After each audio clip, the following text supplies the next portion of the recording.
Hi, my name is Matt Clark, South African born, living in Belgium. I work for Jeunesses Musicales International, and we run a project together with the World Bank Institute called Fairplay Anti-Corruption Youth Voices.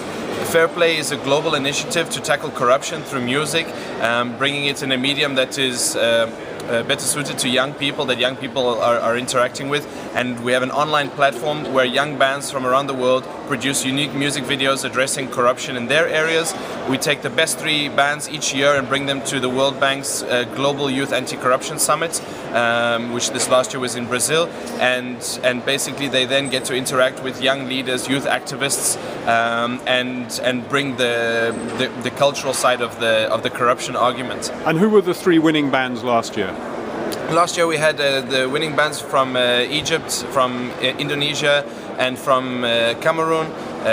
We had Estri from Cameroon, we had Symphony from Indonesia. And so what type of music are we talking here?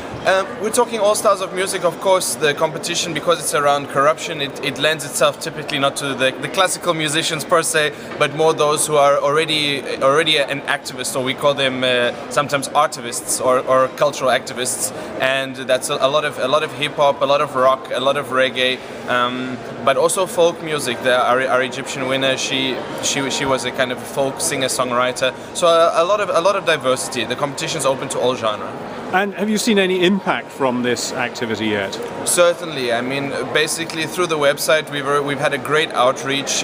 We've reached over 1 million people via the website and via social media. So that's 1 million people who are not normally engaging in corruption, who even if they potentially had a problem with corruption, they then didn't know what they could do about it. So by linking with the GIAC network, the Global Youth Anti-Corruption Network, we provide a way for musicians and for young people to then become more politically engaged in the issue in a structured way where they can then become engaged and fight corruption.